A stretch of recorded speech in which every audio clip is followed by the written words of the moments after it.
I don't know what you're talking about, but that sounded really weird.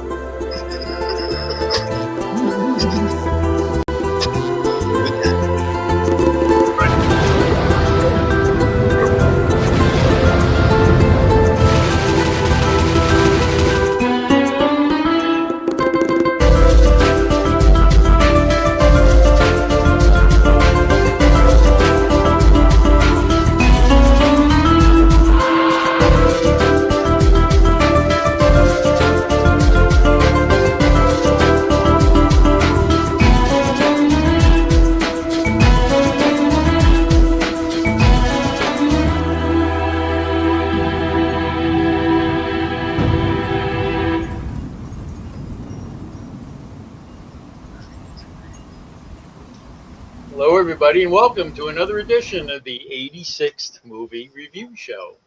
I'm one of your hosts, Halloween Jack. Over there is another one of your hosts, that Toy Master, Johnny Vintage. And down below is the master of just about everything. The master of music, the master of editing, the master of horror hosting. Yes, don't. I don't fish though. Mr. Franklin Bay, down below, somewhere in the basement. Down below, in the basement. I like that. In the basement. Well, you don't want us to keep saying that you like being on the bottom, so I figured I'd say you're in the basement. You know, I like that. I like that. You're keeping things going in the basement. Anyway, this week was my pick, and like I always ask everybody, Halloween Jack, why this one? Well, I like to keep it, kind of that 6 degrees of Kevin Bacon kind of crap that they always do. So whenever we do something and there's something that's kind of works with the other movie, that's kind of like what I like to pick. Kind of like. Being that Vintage had picked Harvey, the woman who played Jimmy Stewart's sister in that movie, is in Arsenic as an Old Lady. She played one of the Brewster sisters. Her name escapes me at the moment, but once I put my glasses on and look at my notes, I'll remember it. I'm trying to think of when I first saw this movie. Probably maybe on a Sunday afternoon when I was really young, like we used to talk about. We didn't have that many. Huh? You didn't see when it first came out? Anyway, good night, folks. We'll see. Oh, come on. We're tough skinned here. No, but I mean, I like we used to, we always talk about, we didn't have that many channels. So sometimes you watched whatever was on one of the channels. And that's how I saw a lot of movies, non-horror movies. I mean, I was always just interested in them. But sometimes on a Sunday afternoon, if you were bored, and my father wasn't hogging the TV with golf or the wide world of sports or whatever, you'd click on what was ever on. And I remember this was on CBS one afternoon, channel 2 in our area. And I just fell in love with the movie, besides the fact that they mentioned Boris Karloff in it, too, all the time. So that was kind of a hook for me. But, that was the first time I had seen that film. I believe it was...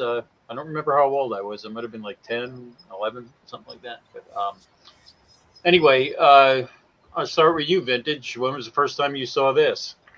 And if you say this afternoon. It was a Thursday afternoon. long time ago.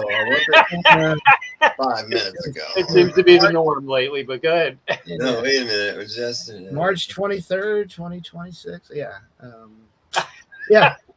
Well, yep. This was my first time watching it. Really? Oh, yes. Yeah, it sure was. I was thinking Old Lady's Virgin. So that seems we're exposing you to a lot of good films then. I'm glad that's just what you're exposing me to. No naughty parts. Well, being not wearing pants, if I stood up, I could do a lot more, but I'll stay seated. Yeah, you're going to get up and start singing that Billy Idol song. I'll be bad. Good night, folks. We're out of here. Yeah, let YouTube block that. Go ahead. That'd be funny. He shows up Immediately. it's pixelated. Or they do on the bars and you can over exaggerate it and it can be a No, I was going to say I don't think they'd have enough pixels, but go ahead. I was thinking we'd just put a magnifying glass and be pixelated within the round magnifying. Yeah, oh my god. There's somewhere, folks. I'm sorry. I'm no, it's all right. We're going off. I had mixed feelings on this movie, honestly. I really wanted to really like it, and there's a lot of similarities to Harvey, but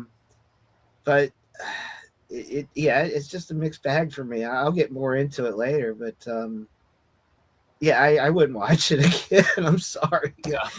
It's not that it's that bad. It's how I felt watching it. It's like I wouldn't watch it again myself. That's to say that other people would love this movie. That's great. I don't have no problem with any of it. Me personally, though, after watching it this one time, I wouldn't watch it again. I've got too many movies I haven't seen. And it's funny you mentioned Harvey because Cary Grant, I mean, let's face it, he was more of a dramatic. I mean, he did his share of comedy, but he was more like a dramatic actor and charade and a couple other dramas. It's funny. He felt uncomfortable with this because he said the director Frank Capra, who did It's a Wonderful Life, Lost Horizon, he did some major movies. He kind of made Cary Grant act over the top, and Cary Grant said he felt uncomfortable with that. But you know who Cary Grant said would make a better lead in this movie than him? Think of Harvey. Jimmy Stewart. Jimmy Stewart. He said he felt that the movie would have been better with Jimmy Stewart. And there was a lot of actors that they considered for this. One of them was Bob Hope, which I could have seen it too, but Frank's rolling away. rolling. Doggy in. Keep those doggies rolling. Seen the tail. Yeah. So, Frank, when was the first time you'd seen this movie? I don't know. It's probably in the ballpark of Johnny V. This afternoon? Yeah. I started watching it a couple of times last night, I think, or the day before, and then tried watching it again, and then I just finished it today. I knew the play. I read the play. I had a mental image of the play. I remember hearing that Fred Gwynn had played Jonathan Brewster. Yes, he did. Yes. And I would just imagine him delivering that line saying, "They said I look like Boris Karloff." And that'd be a punchline.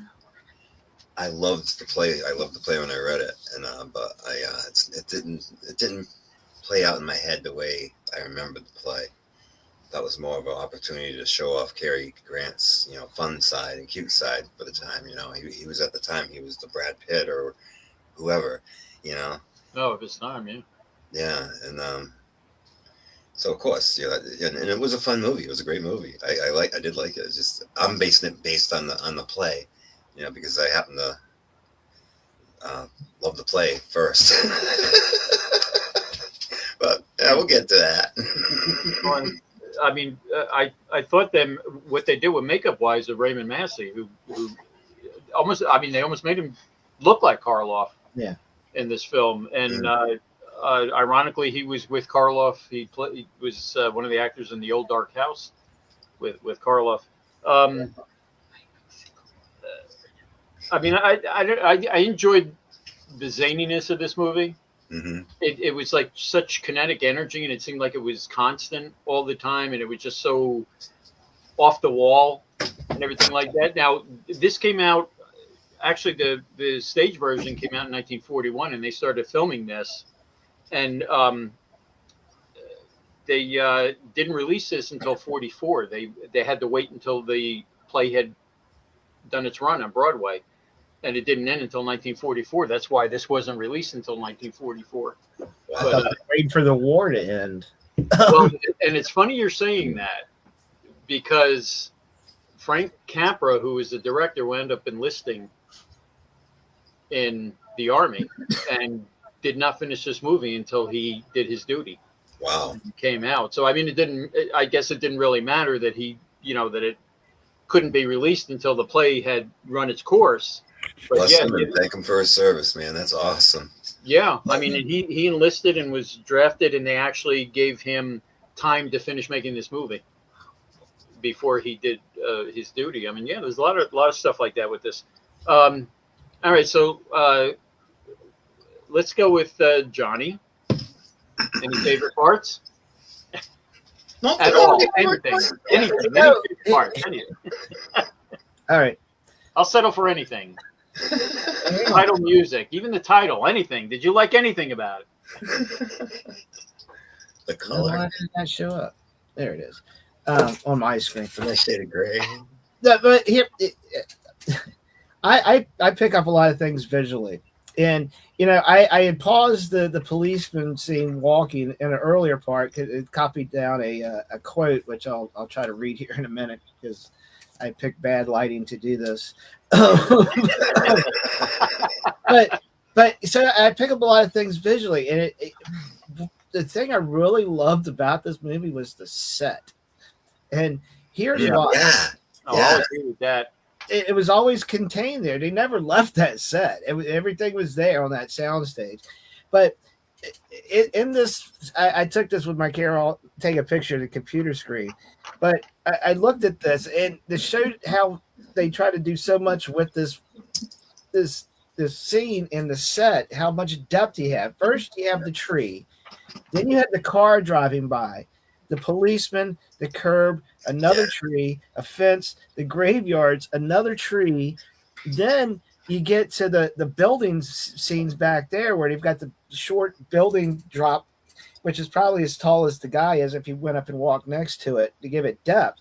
And then he had smoke coming out and just lights flickering. And then also on this scene I caught, if you look between the two trees on the right, you can see the train was coming through at that scene too. And you got all this stuff going. And then you got the Brooklyn Bridge in the background to give all this depth to this scene. And this is what I picked up. I know this is stupid. I mean, I'm watching the movie. No. This is what I really like. It's like what they had to do to use these practical effects to make this movie. And they did a great job with what they had. That's what really got me. And some of the other visuals in this movie are really good too. Well, and it's funny you picked up on that because to this point, this was one of the biggest sound stages ever built. Oh, this movie, yeah, that's why it looked so elaborate and all these details and everything. And it's funny because I mean, even looking at this too, you got it. It's got that Frank Capra feel because I mean, this without the policeman kind of reminds me of It's a Wonderful Life. Like that same scene, the same scenery and the same, well, except for the cemetery and stuff like that.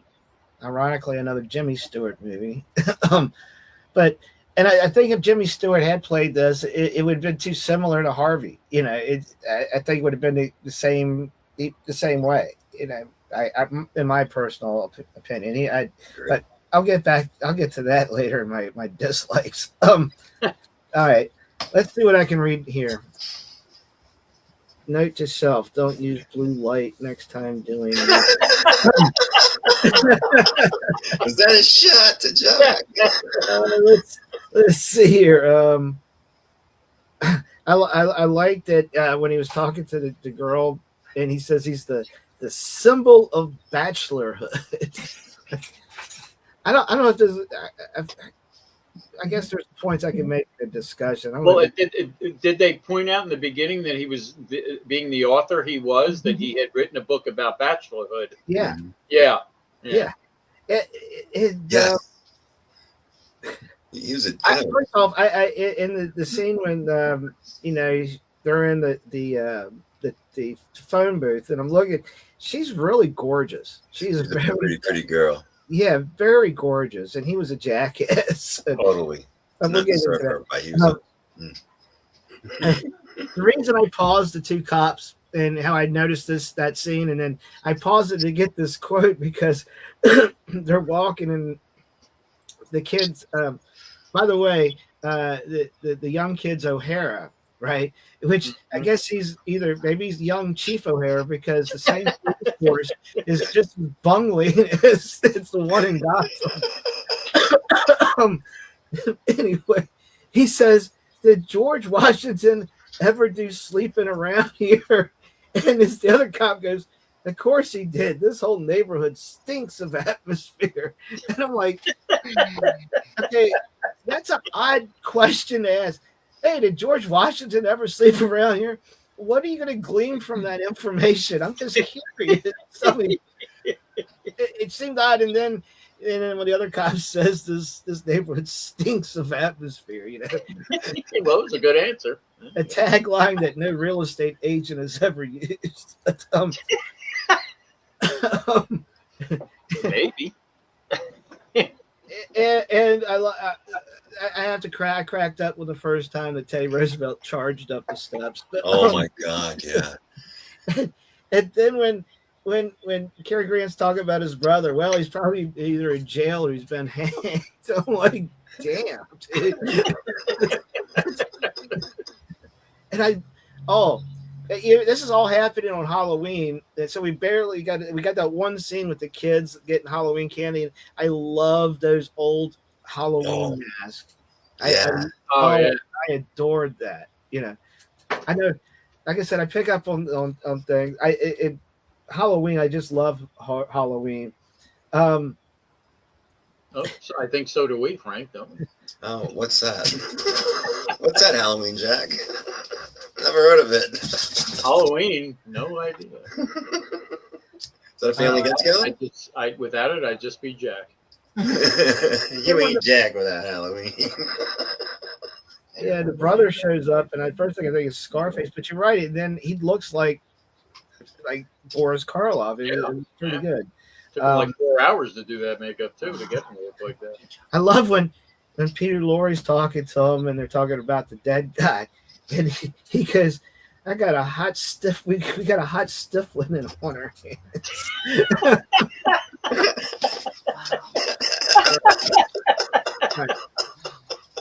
And I admit, there is a jump scare in this movie. When they're at the window, the two ladies are at the window, and then the brother comes through and is like, "Oh shit!" Right? Yeah, that got me.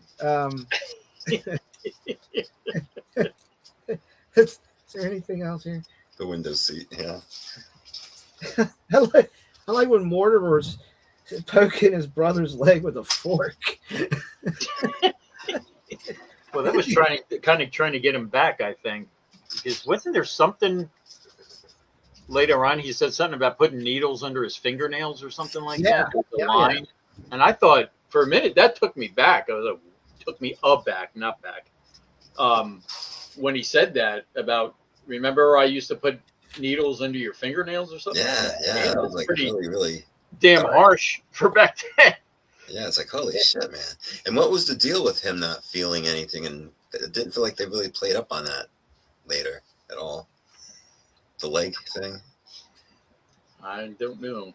All I know is that he's had three. The guy, Peter Lorre's operated I think it was 3 times already. Here's a suggestion: find a different doctor. When they can reach his face. Well, and it's funny, they never mentioned the movie Frankenstein, but they hinted the fact that, remember, he said that he was seeing a movie and that's what he based it on and everything. Oh, there's so many little nuances like that. I don't know. It's funny. The whole thing with the doctor, well, who has your own surgeon traveling with you anyway? No. You know what I'm saying? Like he's a lot of celebrities now. I don't know why. For some reason, that reminded me of Batman with Nicholson and the surgeon. Yeah. That whole thing with the two of them and their interaction and everything, but they're in that dirty basement room and all the dirty tools. Yeah, the best. Yeah, exactly. That harkened me back to that. That's I'll save some of the other stuff, but the last line of the movie is uttered by the cab driver. "I am not a cab driver. I'm a coffee pot." And he's standing there like a coffee pot. I'm like. I had to play that back twice to try to figure out what the hell is he referencing. That's the very last line of the movie, and anyway. Anyway, back to you, HJ. So Frank, favorite parts of this film? There's many. I like the banter. I love the little background lines that you hear while there's a lot of activity going on. You're right. It's like that Hanuman movie we watched. It was, even though it didn't know what's going on half the time, it was still constantly active and fun. Oh, you mean the with the five riders and not yes, the riders. Man, I'm sorry. Yeah, no, the five riders. All right. Because they didn't make any attempt to do a storyline, and that was the best thing they did for that movie. Just having a bunch of guys halfway fighting. Anyway, this movie. Check out our prior episodes on Eerie Late Night on YouTube. That's right. I'm sorry, proceed. I liked Brooklyn Halloween Tale. That was kind of a nice vibe it started with. Mortimer, he's a jerk to Miss Elaine, who's just absolutely sweetheart. And did you see there was one of our favorite people in this movie? And you probably already did a still capture of it, Johnny. But I swear Yoko's in this movie. Like when she's, yes. Yep. Yeah, it was also when again, this image cracks me up too. By the way, yeah, he looks he looks drunk. Pretty creepy. It's like Ralph Mouth. I still got it. I was tempted, but I didn't. But yeah, I seen that. Oh, that's obviously where Yoko comes in. Oh yeah, totally. And for those that are curious why we keep doing this, it's just been an ongoing thing since we started getting together. So Yoko's made an appearance in every 86th episode or the unnamed movie review show. I almost forgot our own unnamed. Anyway, that's why she kind of pops up from time to time. All right, let's get back to watch the backstories. Some of my favorite parts, of course, Teddy. Teddy was nuts, especially with the charging thing. I would imagine seeing this live. I'm not sure if I ever saw this perform, but I would imagine that would be a fan favorite from the audience every time Teddy would charge up the stairs. Just he was a character. I love that Miss Abby and Miss Martha were like the Baldwin sisters from hell. They were totally innocent, and Jonathan, no, not cool. No. I love the part when first time Mortimer discovers the body, and he's in the window seat, and his wife's whistling to him, and he can't even whistle to respond. And his reaction when he's talking with his aunts, and he's like, others, and they're like, oh yeah, 11 or 12. And then when he literally threw his wife out of the house, literally,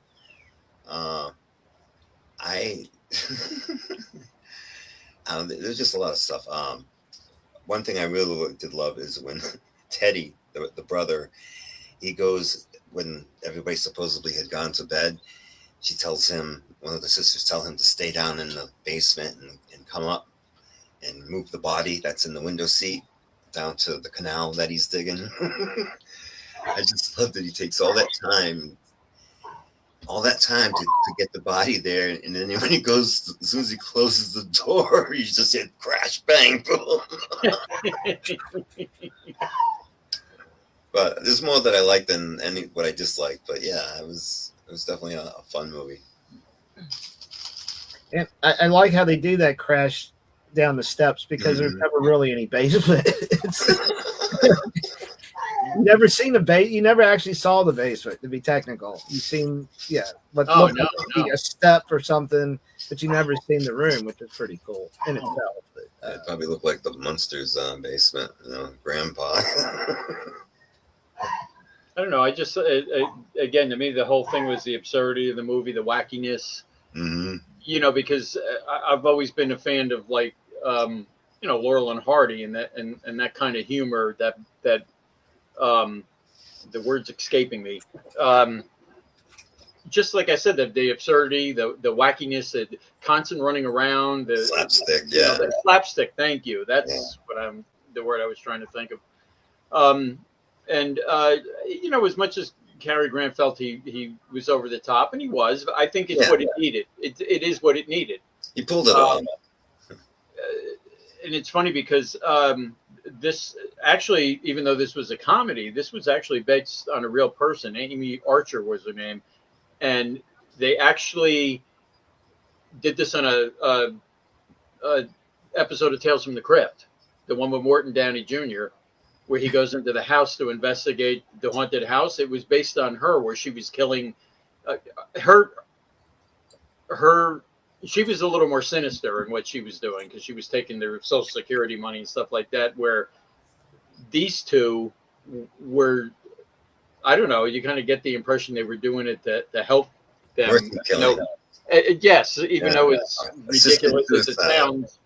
That, but again, to me, this is just one of those movies that you got to keep watching it, and you can't take your eyes off it because this is happening. This is happening. It's just that pace of everything. Even when it slows down, it's still, even the dialogue and everything. It's just really bizarre.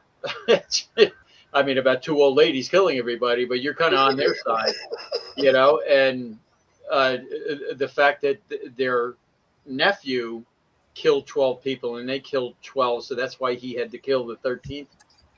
And then it's saying, oh no, there's 12 down there. Well, there's 13. I mean, it's to me, it's just one of those you got to keep watching it. And I mean, even though Johnny probably won't watch it again, if you did watch it, there's a lot of things you probably pick up that you wouldn't the first time, which is what I did. Peter Lorre was awesome. Oh yeah, he was. He was. Oh. He was a lot of fun in this. Pardon me. He was such a little weasel. I know, but he was funny as hell. In this, and hey man, I'm doing my show. Yeah, I mean, it's going to be hard for me to pick anything I dislike about this film. Mm-hmm. I mean, there are a few things. Oh, but there was. I'll wait for John to get back. There was kind of one little mistake at the beginning, and it did have to do with Halloween. John's favorite time of year. Our favorite time of year. And there was a mistake.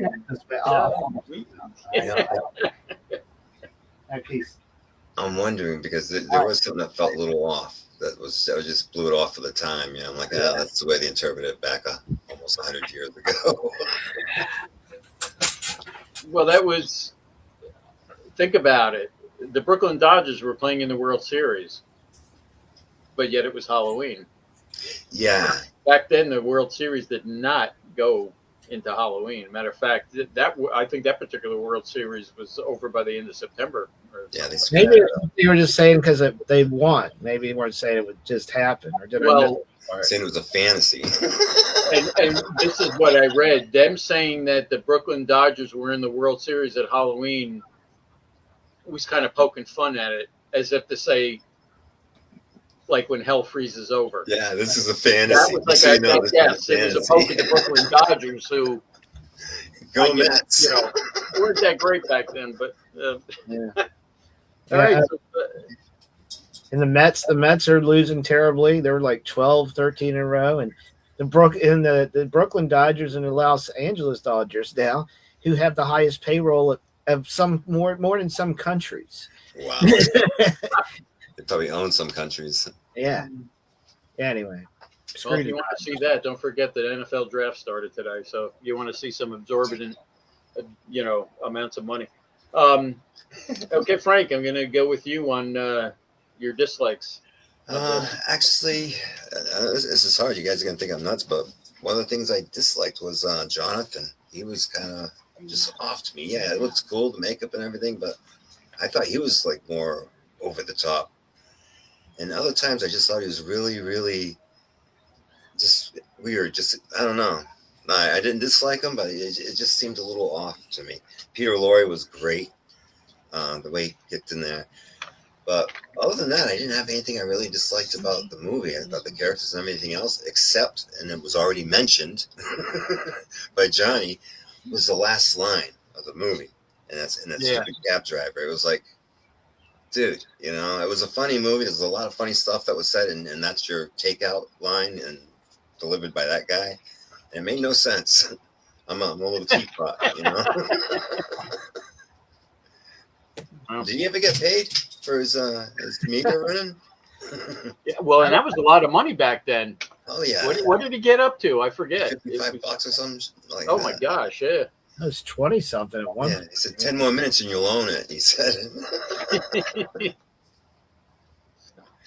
Very patient. He waits all those hours. Just at some point you just write it off. Like screw this, I'm going home. I gotta eat. I gotta go to the bathroom. I got kids. I don't know. Anyway, go ahead.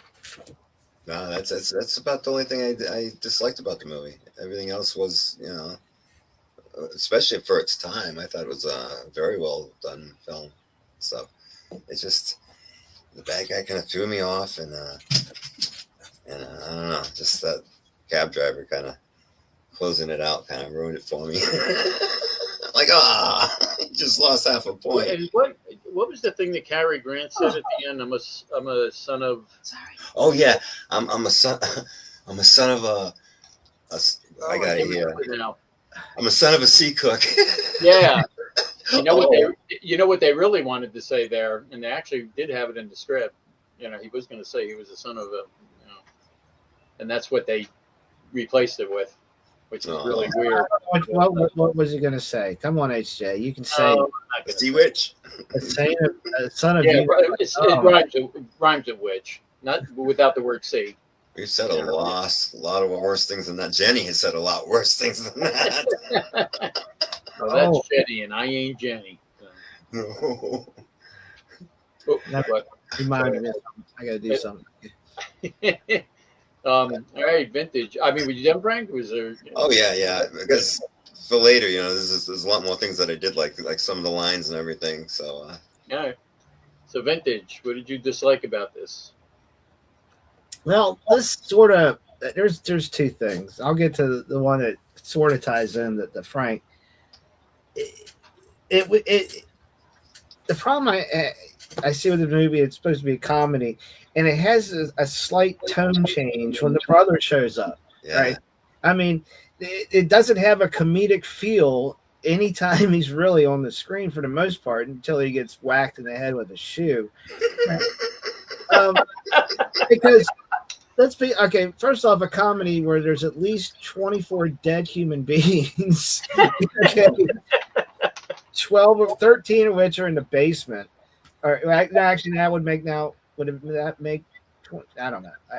They some they don't count, but and then the dude torturing his brother by sticking needles under his fingernail. Yeah, that was a little weird. And then his brother's going to kill him.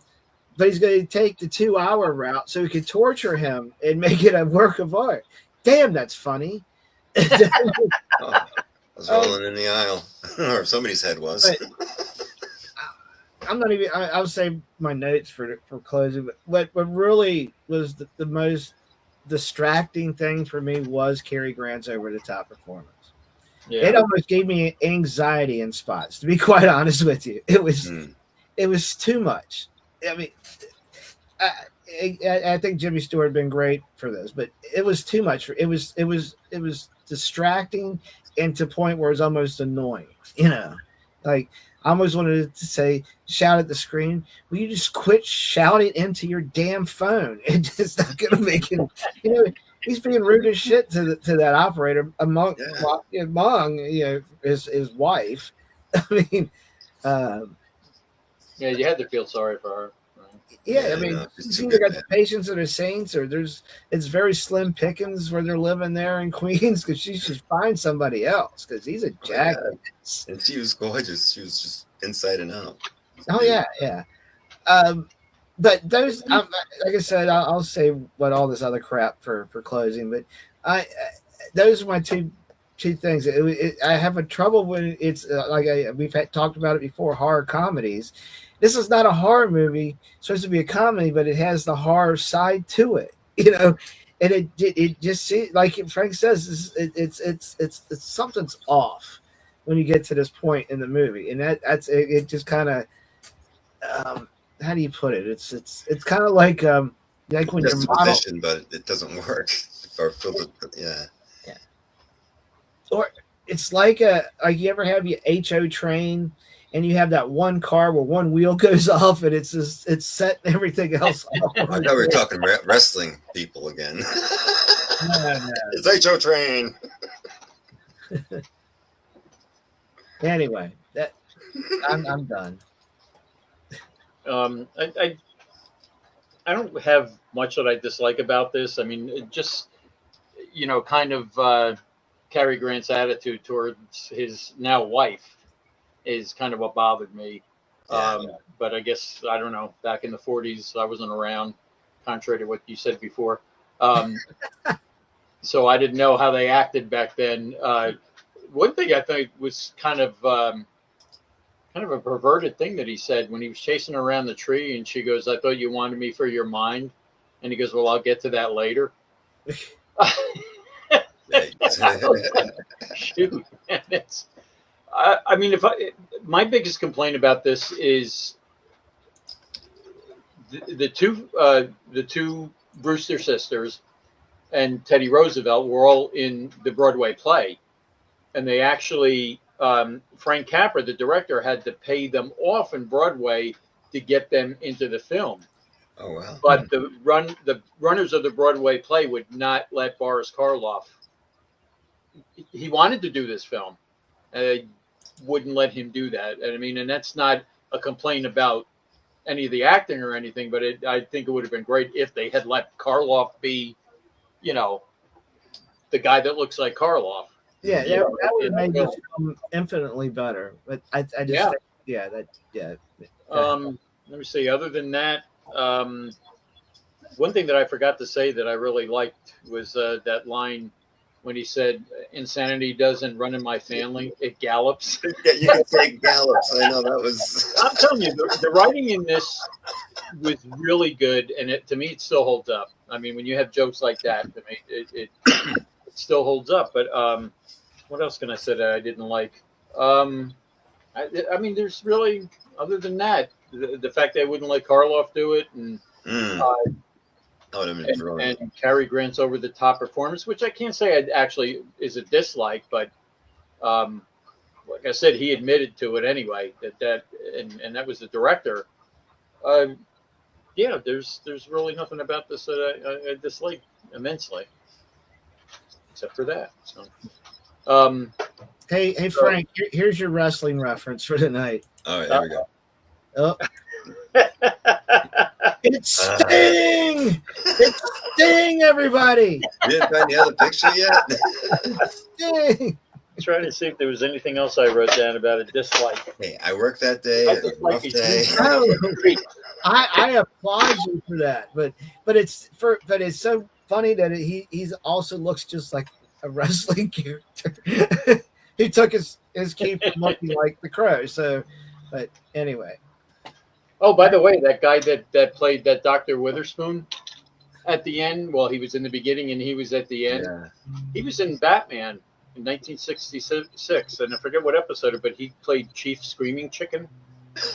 I think it was an episode with Vincent Price where he played Egghead, and he was. Oh God! Yeah, I heard the voice. See, he did like he was a voiceover artist. He did Bullwinkle, Fractured, but every time I saw him, I kept thinking, I know this guy from somewhere.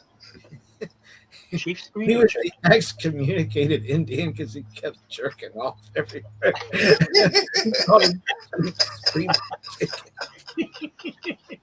Oh, I'm fucked up. I'm sorry. Chief hands up. I own it. I'm warped. I take full responsibility. Trying to see if there's anything else that I you're wrote definitely down. taking full responsibility for shit like that. Oh yeah, when I was watching it too, when I heard the cat meow, I was like, "Is Snots around? What was that?" And it kind of looked like Snots too, in black and white. Did you see the part where you heard the cat and he opened the door and the cat came out? Oh, I did hear a cat, but I don't recall. Yeah. Yeah. Yeah. Well, in our houses, you can't tell if that's real or if that's on TV. So. Yeah. Yeah, when Teddy was taking the dead body downstairs in the dark, he ran into the cat. Yeah, the only other thing is that they had and I got to look for this because I didn't see it the first time or any time I've watched this. They actually had a tombstone that had the name Archie Leach on it. Leach. That's actually Cary Grant's real name. Wow. And I know why he changed it. He was Archibald Leach. So I don't know how that would have went over in Hollywood. But then again, Leach, who knows these days. Didn't really fit with the look. All right, so it's time to rate this. So I'm going to go with you first, Frank. I knew you was going to do that. I love movies that are based on old plays. Like Harvey was great, and also this and this one you definitely could see where it would have been a lot of fun, but in a live performance. But I don't know. I don't think not all of it portrayed as hoped. He was over the top, but that didn't bother me because I knew he could be humorous at times, and it's like a vintage version of pardon the pun, but vintage version of Jim Carrey or something like that for the time. Playing that role, I could see. Just with the expression stuff. A lot of times, he reminded me of Jerry Lewis. I wonder if Jerry Lewis stole some digs from him. Because they came later, didn't they? Yeah. Like another 10 years. A couple years later, yeah. Yeah. Rating. This is an 8. I'll give this one an 8. I can't give it the high 8s because but definitely it's not. I don't have a lot of bad things to say about it, and it's very enjoyable. And I love the sisters, especially the lady from the last movie, and she was like a little hoppity hop in this one too. When she was running around, it's like another movie when they're doing the hoppity hop in Harvey. She's a sweet lady. But yeah, I'll save the rest for closing. Cool. Vintage. Uh-oh. He's I quiet. didn't love it. I didn't hate it. All right. So usually that puts me at a 5. And so then I'm thinking, what parts do other? I really like the set and shots, and so I'll bump that up to a 6. And then I'll give a 0.5 because I really like Peter Lorre in this. So I'm giving it a 6.5. 6.5. 6.5, which is probably higher than you thought. I was going to give it. Well, I don't know, to be honest with you. I wasn't sure. If you liked Harvey, I thought you would like this. You know what I'm saying? I when this opened up, I was thinking, man, I'm probably going to really love this. And it just kind of, it kind of lost me along the way. It's just, I really thought I was going to love this. I love the opening credits and little Halloween references and stuff. I think all this could turn out to be really cool. And I really wanted to love it for you. I really was hoping, hey, we can do like really high numbers and do it again. But it's hard following Harvey, if this was a double feature and this was Harvey played first, it'd be like, man, I want to see Harvey again. I see, and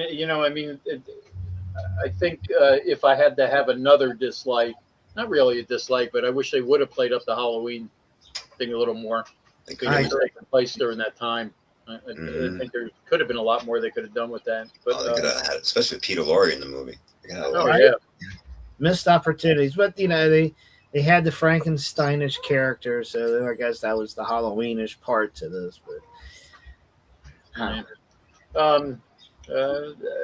being it's my own movie, I'm going to give it a 9 because I've always enjoyed it. But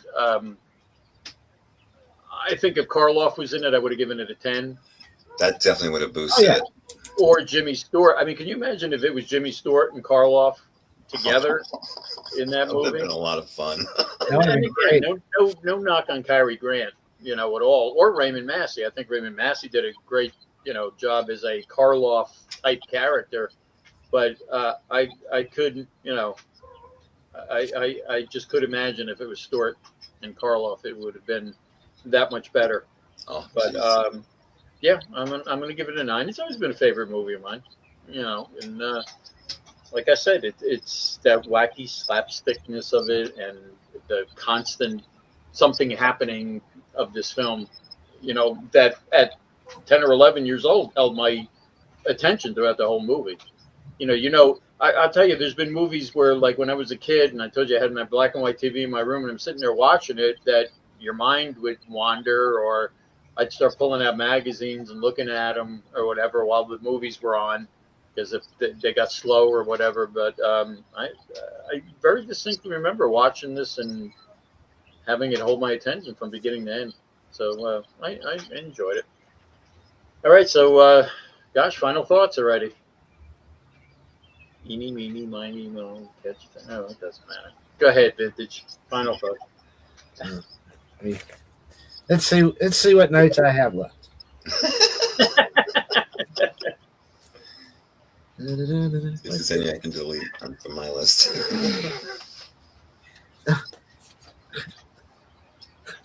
My very first note was, were baseball games really that violent back in the day? They only look that way.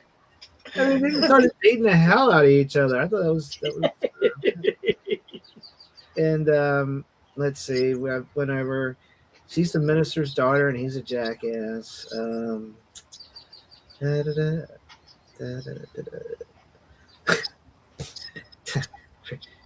Teddy Roosevelt, when you're first introduced to him, the character, and he's making all them weird, facial expressions. I thought it was like, damn, is this Aaron Moran's like grandfather or something? Hopefully he meets the same fate. I mean, literally, they're so over the top, but it goes with this character, I guess. And theater is always over the top and more expressive. And then Cary Grant, when he was on the line and he told the operator, when she tells him that they're busy, he says, "Well, they're busy and you're dizzy." He's just an asshole.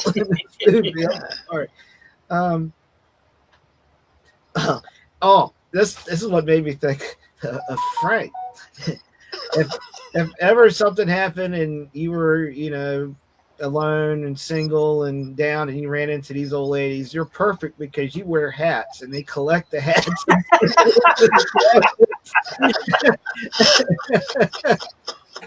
Jeez. Yeah, so I'm okay. I don't love that much. You rarely see me wear hats, but anyway, that's just literally when he stuck the hat in there. Oh man, Frank's in trouble. I'm screwed too. All right, when the brother tells his aunt, and they're talking about why she wears the high neck thing, and it's because she's got the scars from her father's acid? And right? Oh yeah. Grandfather's acid burned you. What the hell? What is that about? How does that happen? But yeah, she's got burn marks on her neck. How from grandfather's acid? Wow. Yeah, but isn't it great they can make a comedy out of that? Yeah. Nails, getting my the nails, acid, I just killing, and I'm rather that maybe explain. I'm just curious how that happened. Yeah, there was just some misfired lines, or it's like what? And of course, the two aunts don't ask, their nephew why he decided to bring the luggage through the window, not the front door. I think. Oh, I do have some more on it. Let's see what else did I write? Smart. Oh, when the brother's pissed at Peter Lorre and he grabs his hands and you hear that crunching sound and say, "Well, that's pretty smart to try to break the hand of your surgeon." No kidding. Oh my God. Yeah, I didn't even think of that. You ready? No. And I love that, these Keystone cops and they're reading out the description of Peter Lorre, and he's so at such a height, and he's saying his name and pretending to be a doctor, and he's got pop eyes. Not Popeye, but pop eyes. Anyway, honestly, it's an okay movie. It's just not for me. It's okay. Other people may love it. Other people may hate it. I liked it because it's got some really cool cinematography in it in the sets. But yeah, it's not one I'd watch again. I've got too many other things I still got to watch. Well, I'm glad you at least watched it once. And thank you for letting me watch it. I'm glad I forced you to do it. This show lets us watch things we normally wouldn't watch. And absolutely. I appreciate it. I appreciate why you picked it because it's similarity to Harvey and the actress, and It's either be a hell of a role to get typecast in that you're the aunt or the sister that has to deal with mentally ill people. I mean, it's going to limit your roles down the road. But anyway, Harvey got off light. Yeah. Send all of her relatives to the nut house. There's something that I missed, and I mean, I hadn't watched this in a long time either. When the brother started confessing in front of the police, and they weren't there for him, but he thought, what were they there for? Who were they there they were for? there to find O'Hara, who hadn't called in for 2 hours. Oh, okay. Oh yeah, I missed that, and I for some reason I always missed that they, I thought they were there to arrest somebody, and then he started confessing, which turned out to be cool. Oh, look, my club here. You got me. I remember as a kid watching this that I remember getting mad that Peter Lorre and Raymond Massey were just about to drink the poisoned wine. Yeah. And then Teddy came out with that was funny.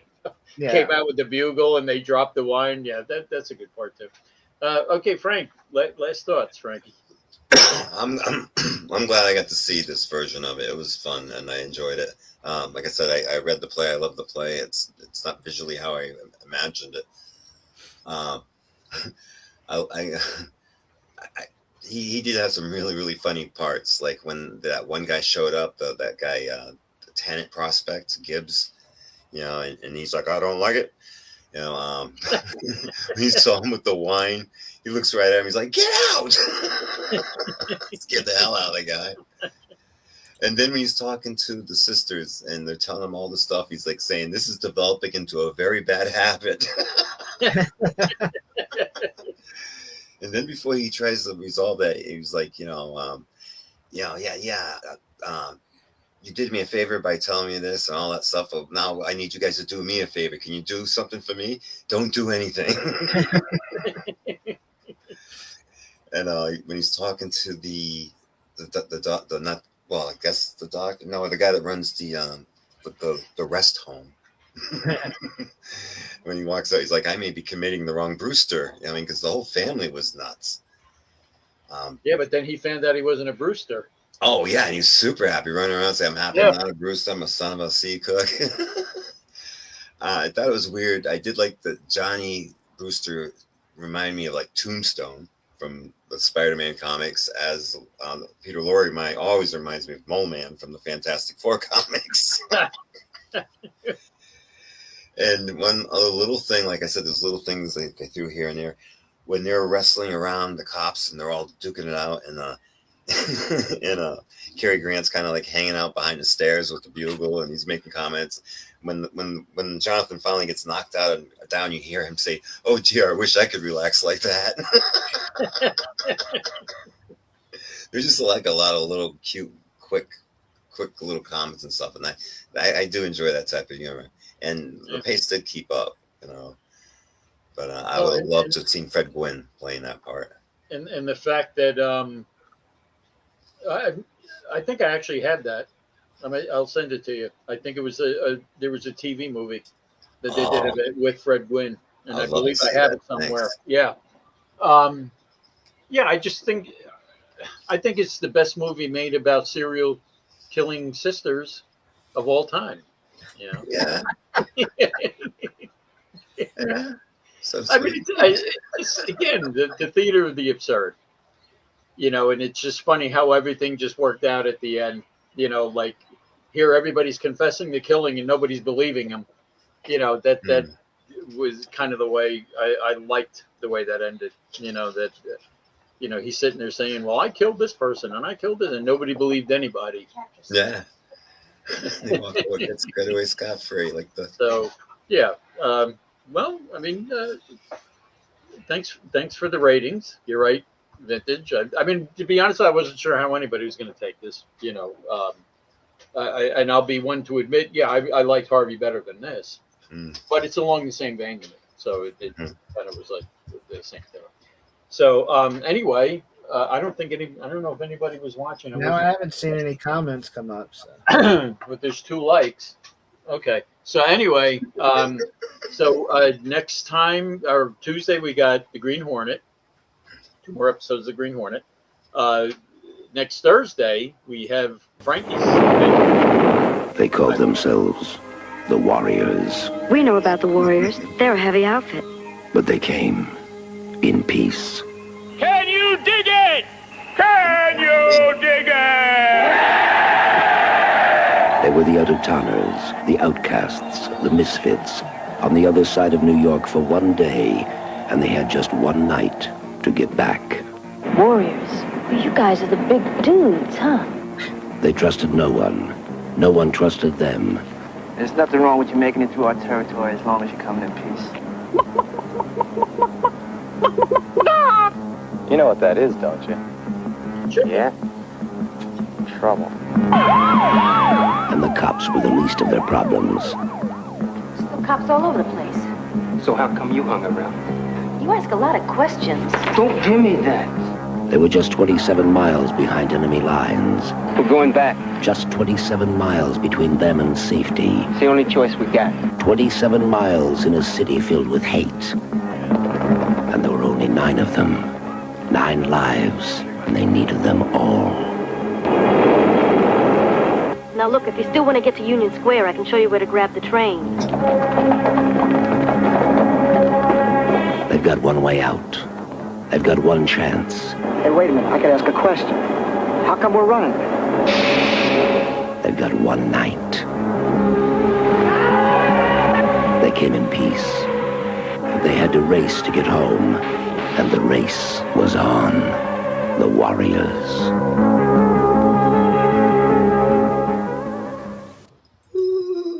Well, good choice. Here's one I've never watched it. Huh? You haven't seen it? I've You've never never watched seen it? I've never watched the Warriors. Wow. It's like a video No, game, and all these different gangs are different parts of the video game and levels and stuff. That's what it feels like a level. Oh, and there's interesting gangs too. That's what I like about it. Yeah, You know, well, some are very we'll talk colorful. about that. Felt like it feels like a Batman movie.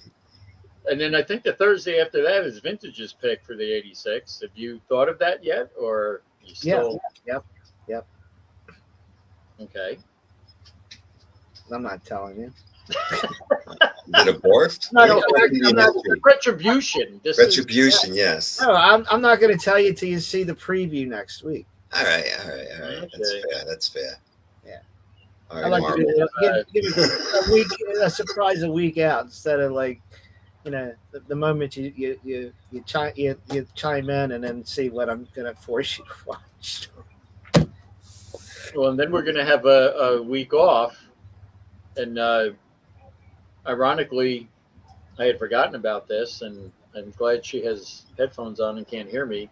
That day is our anniversary anyway, so I was looking at the date, and I'm like, okay, Frank's not going to be here, but there's something else about that day. I just saved your life this year. You never know. Something else may show up into that time slot. Yeah, I can't Yeah, wait. something else might. And then after that, it's my pick for Retribution. I can't wait for that one either. So, well, anything? We got anything popping up before I sign off, or? Oh no, that's usually a big warning. I just got to cover the bases, Oh, wait a minute. Oh no. Wait a minute. There we go. Puppeteer Records is proud to re-release the one that started it all. Jenny Vintage sings, chilling at the bathhouse.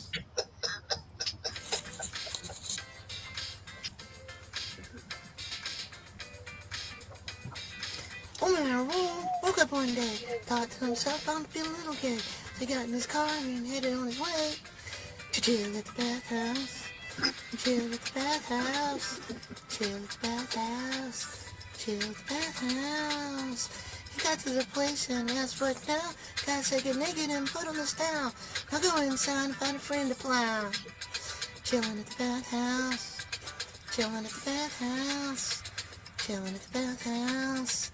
Chilling at the bathhouse. Rolling inside, not sure what he find. Ended up seeing penises of every kind. Then he ain't feeling really gay. He's about to chow down at the penis buffet. Chilling at the bathhouse. Chilling at the bathhouse. Chilling at the bathhouse. Chilling at the bathhouse. I was asked if he bought him. He said he didn't know. But he'd give it a try if he'd go really slow. He had quite the adventure that day. Went home not quite walking quite the same way. Chilling at the bathhouse. Chilling at the bathhouse. Chilling at the bathhouse. Chilling at the bathhouse. Chilling at the bathhouse. Chilling at the bathhouse. Chilling at the bathhouse. Chilling at the bathhouse. Yeah.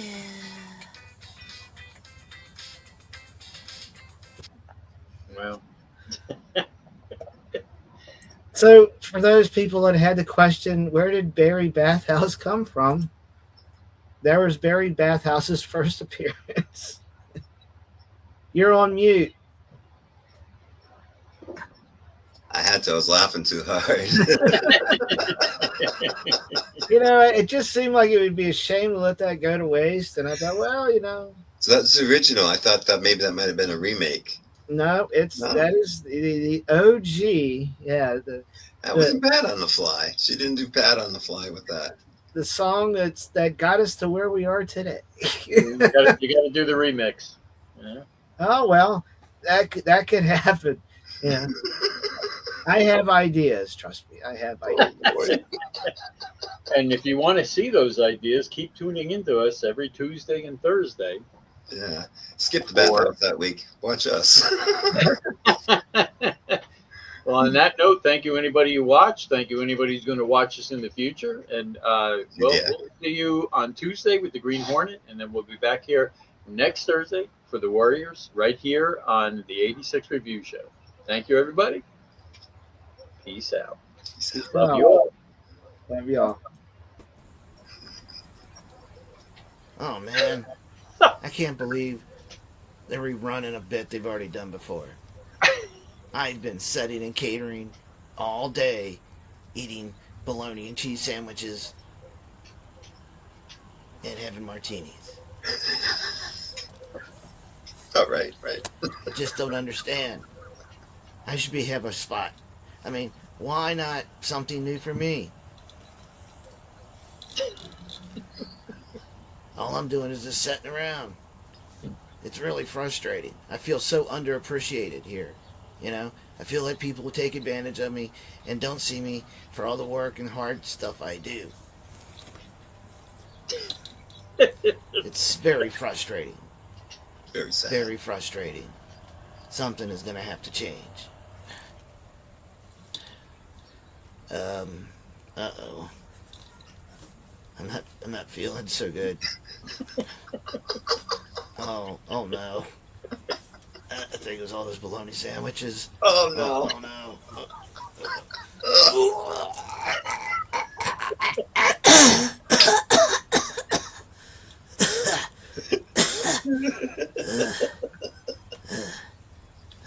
It's a pop-up. I can still visualize it. That was unfortunate. Wash that down. Sorry you had to see that. Sorry you had to see that. Fun, go online. Good night, everybody. Well, on that note, let's say good night again. Good night, everybody. Thank you for Sorry you watching. had to see that. Sorry you had to see that. Love you all. Take care. See you next Tuesday.